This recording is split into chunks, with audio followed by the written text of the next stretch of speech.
ಆಗ್ತದಲ್ವಾ? Teacher ಬರ್ದದ್ದು ಸರಿ ಆಗಲಿಲ್ವಾ ಬೋರ್ಡಲ್ಲಿ? ಆಗಿದೆ ಅಲ್ವಾ? ಮತ್ತೇನು ಅದು? ಅದೀಗ ನೀನು ಮೊಬೈಲ್ ಓದ್ಲಿಕ್ಕೆ ಇದು ಒಂದೇ ಬೆರಳು ಉಪಯೋಗಿಸಿದಲ್ವಾ? ಬರೆಯುವಾಗ 3 ಬೆರಳನ್ನು ಉಪಯೋಗಿಸ್ತೀಯಲ್ಲ, ಆಗ ಅಕ್ಷರ ಚಂದ ಬರಬೇಕಲ್ವಾ? ಒಂದು ಬೆರಳಲ್ಲಿ ಮೊಬೈಲಲ್ಲಿ ಒತ್ತುವಾಗ ಅಷ್ಟೆಲ್ಲ ಬರುವಾಗ ಇನ್ನು 3 ಬೆರಳಲ್ಲಿ ಅಕ್ಷರ ಪೆನ್ಸಿಲ್ ಹಿಡಿದು ಅಕ್ಷರ ಬರೆಯುವಾಗ ಅಷ್ಟು ಚಂದ ಬರಬೇಕಲ್ಲ? ಅದೇನಾಗಿ ಹೇಳು. ನಾಳೆ ನಾನು ಮೊಬೈಲ್ ಮುಟ್ಟೋದಿಲ್ಲ. ನಾಳೆ ಅಂತೇಳಿ ನಾಳೆ ಒಂಚೂರು ಮುಟ್ಟುವ, ನಾಡಿನಿಂದ ಮುಟ್ಟೋದಿಲ್ಲ ಹೇಳ್ತೀಯ? ಇಲ್ಲ, ಸತ್ಯ. ಎಂತ ಮುಟ್ಟೋದಿಲ್ಲ? ಏನನ್ನು? ಮೊಬೈಲಾ?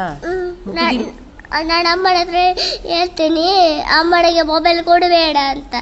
ಆಯ್ತು, ನೋಡು ಜಾಣ, ನೋಡುವ ಇನ್ನು.